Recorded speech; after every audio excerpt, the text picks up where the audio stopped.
The human commanding officer looked at me, as if I had just slapped a Gilbronda with a piece of fish. I said I'm here to perform a weapons inspection.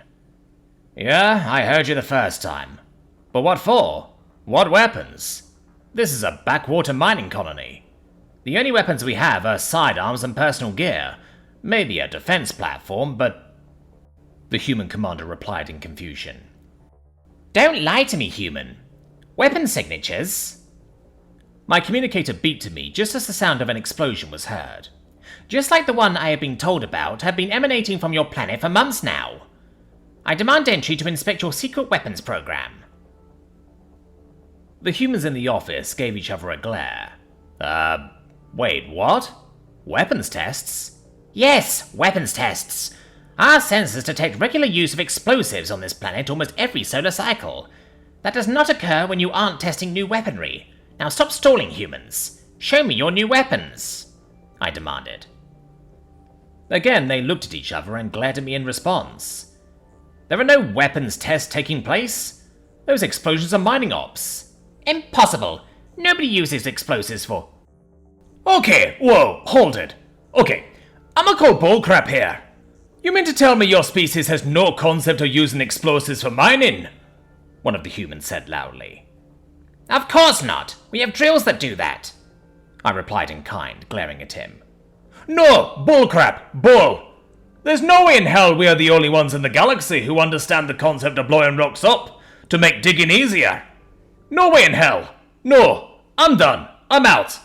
I need whiskey, he said, shaking his head as he walked out. Seamus, get back here. You're still on duty, for Christ's sake, the commander yelled. No way in hell, boss. No way. There's just no way. I refuse to believe this. I'm done. I'm out. I'm gonna get some honey jack and try to go blind. Peace, he yelled in frustration as he vanished down the corridor. The human commander put his palm to his face and sighed. That's the last time I hire a Scotsman, he said with a deep sigh. He once again redirected his attention to me. Look, buddy, I don't know what qualifies for weaponry on your planet, but here, pistols and rifles are all we got. This is just a mining colony, not a research outpost. We are not licensed for that. Poppycock! The explosions you creatures release can be detected on sensors 2 systems away. I demand to see what you crazy creatures are up to, I commanded with anger. Okay, dude, shut up. You're giving me a migraine. God, you people are more anally retentive than revenue agents. Look, if I give you a demonstration of what we're doing here, will you go away? We have a quota to hit, and because of you, we're behind schedule. He yelled back at me with frustration. Good. At least we are getting somewhere, I replied smugly. He took a yellow hat from the wall and handed it to me. This is a hard hat. Safety regulations require it. Put it on, or you go no further. I hesitantly put the fumbly thing on, requiring a strap to keep it on my head. So demeaning. Shut up and follow. Hurry up already. We're done priming the dig site, he said, and ushered me out the door. There wasn't much to this planet, really. The world had a breathable atmosphere as a result of its long-dead biological past, but mostly the atmosphere was kept stable by various terraforming machines dotted across the landscape. Humanity had made it clear they were strip mining the planet, so vast swaths of land were now covered in digging machines, with large chunks of rock face carved out of the planet's surface. Most vegetation was already gone. Nobody seemed to care when humans arrived and started digging. I saw no drilling equipment besides small handheld drills or rock bores, which was more than unusual. Instead, I saw large numbers of staggeringly massive vehicles with wheels bigger than most armoured war vehicles. But also among them, strange vehicles with large claw-like machines and the oddest form of propulsion. I made a mental note to check what they were for and how they worked. This looked like secret tech to me. I may have stumbled on a goldmine of new tech for the Federation. Okay, here's your explosives, he said, pointing at a thing on a flat plateau. It's a hole, with cables in it, I replied in confusion. Yeah, these are the explosives you've been bitching about. Since you have no concept of what's on offer here, I'll make it simple. These holes are dug with precision.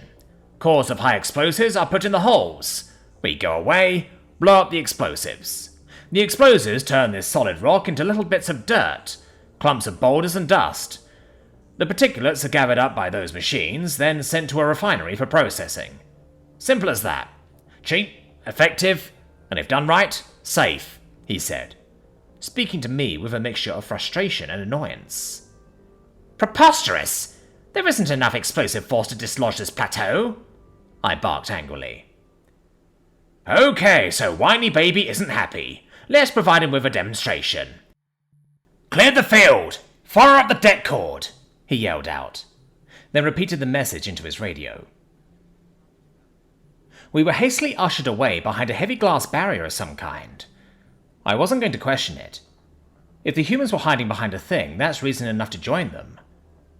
Her foreman in the background stood by some kind of makeshift control panel and yelled out, "Fire in the hole! Fire in the hole! Fire in the hole!" he bellowed. He then pressed a button, and as if the gods themselves willed it, a half-mile stretch of land suddenly heaved itself upwards, then collapsed back down on itself. A thunderous roar followed by the noise of a landslide, as several thousand tons of mineral-rich rock crumbled to the ground into the plateau below it. The humans perfectly crafted the surrounding area of the blast zone into a sort of funnel, making a rock slide of boulders and debris into a holding site, just below the blast zone. Within seconds, I heard the mesmerizingly beautiful roar of 100 engines start up, and a chorus of machinery. The engineer looked at me with a smirk and said, "So, you were saying?" he said to me with a smug grin. I couldn't respond. My jaw on the floor as a cacophony of heavy engines filled my hearing, watching the perfect concert of mining equipment. Vehicles at the top of the plateau that just got blasted, using large moving mechanical shields in front of them to shovel the excess dirt around, effectively corralling it off the newly made cliff. Other machines were armed with mechanical devices that trundled up to boulders or large geodes and used a strong disc to effectively grind them into piles of dust, or large mounted hammers to bash them down. The massive beasts with tires bigger than fighter craft started up and charged towards the site, where multiple vehicles, those strange ones with the odd mobility system, moved in and started shoveling huge clumps of dirt at a time into the back of each truck. Each truck then trundled away at unreasonably high speed for their size, towards the waiting arms of a refinery, where it was dumped out at hundreds of tons at a time. So, see how it works? Loose dirt gets shoveled off the cliff with dozers into the holding site. Grinders and pummelers destroy a loose rock at the top, then shovel it back into the pit. Dump trucks carry it all after excavators and dirt cranes load it all up. Then, no grinding, no crushing, no nothing needed. From the rock, straight to the refinery. Simple as, he said again with a smirk. What? I tried to say, failing to notice I made no sense as my stupid jaw was still on the floor. I grabbed my chin and had to use my hands to move my mouth to speak, as my jaw had so floored itself it had dislocated. You tell me you haven't been doing this since before you tore up shape? Oh, we did this long before we knew space was even a thing we could do. For reference, it's currently 2669, he said. The men behind him smacked their lips or something and said, "Nice." Anyway, 2669. The first use of explosives in mining was the year 1627. The first time we went to space was the year 1955, or at least somewhere there anyway, I forgot. So yes, we've been doing it for ages. But this is small-scale strip mining. We mine asteroid belts with gravity generators and explosives, he said, again with that damn smug smirk. My jaw dropped again, and I again was unable to talk, as I considered the concept of what I just heard. I stood there, completely buggered out of my mind, as within the space of 1 damn hour the debris field was cleared, and all the ore in storage, on conveyors, ready for processing by the refinery, which was now chucking away at full power. By the rate it worked, it would be finished with the ore in the space of a few hours. 27,000 tons each time. Already, humans were swarming a new location, digging holes, lining cables, and setting explosives. By the time I figured out how to reattach my jaw to my skull, they were ready for the next blast. Once again, the foreman yelled, "Fire in the hole!" 3 times before detonating the explosive charges. A larger segment of cliffside, again leading down to a plateau full of heavier equipment, lifted up as if the planet took a deep breath, then fell down with a roaring crash. I have questions, I said, now fully cowed by the display. As do I, but You first, he replied. Many questions, actually, but I'll start with this one. That was amazing. How did you manage to make the entire cliffside explode like that? I asked. Let me show you. We're setting up for the next blast. It's a good way to demo. He smiled back, less smug and more understanding, as we left the confines of our safety bunker. He showed me how the engineers and technicians worked their magic, measuring a specific quantity of a malleable form of rubbery thing that was apparently something called plastic explosive. It was a highly stable explosive charge that could be molded into any shape and detonated with specific things in a certain interval. Each one had its own detonator device that was left out of the way and covered with a safety tape until the very last minute, where it would be primed. The engineers showed me how they used math calculations to know what to do, calculating the density of the rock layers, offset by weather conditions, quality of materials, and every other factor imaginable to calculate how much explosives they needed and exactly where. Calculating fault lines in the rock in order to shatter the entire thing open for processing. The mathematics, calculus, and geometry equations they used almost broke me. They could use a simple calculator, mixed with some basic scanning data to figure out exactly where to put what, and how much, every single time without flaw. I was also told that due to how many times they did this over their years, they could easily make a guess, then do the calculations anyway just to be safe, then finding out their guess was absolutely correct. They had the kind of memory that would put most species in the galaxy to shame. Then, I came across a new concept. The so-called caterpillar track. This mobility system. What even is it? How does it work? I mean, I can see how, but how? I asked, as one of the large-scale excavator things trundled past us. Using a series of interconnected plates called tracks and segmented through the use of pins and other such things, we create these things called caterpillar tracks, or simply tracks. These stabilize machines and can carry massively heavier loads compared to wheels. Their first use was in farming tractors. They are usually built for heavy industrial machinery or tanks, he said, showing me how it worked as an excavator passed by. What is a tank? I asked, curious. Oh dear, that is a discussion for another time. We have a few, but we don't use them much these days. In any case, would you like to try to use an excavator? He asked. Wait, what? I said, staring at him. Would you like to try it out so you can see how it works?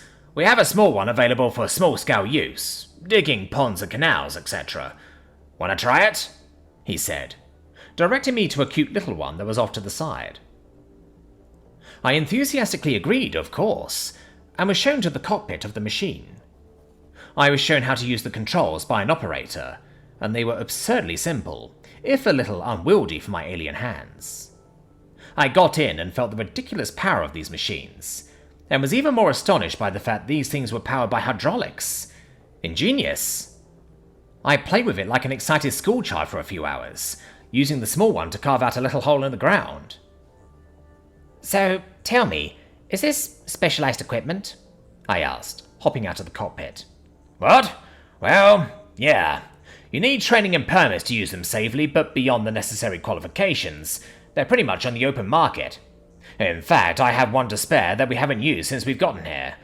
It's just taking up real estate at the moment, and I already have spare parts for everything else, so it's not worth stripping down. You want it? He said.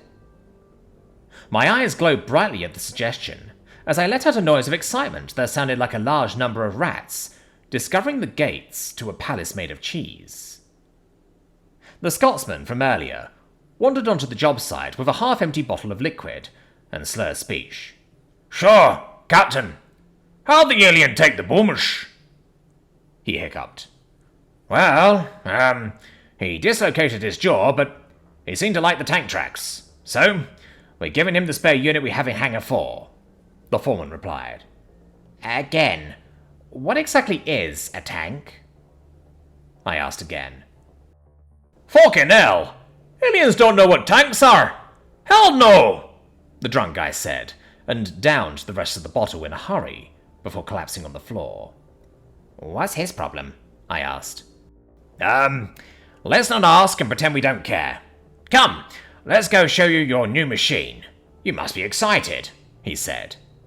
And I followed him excitedly to the hangar nearby.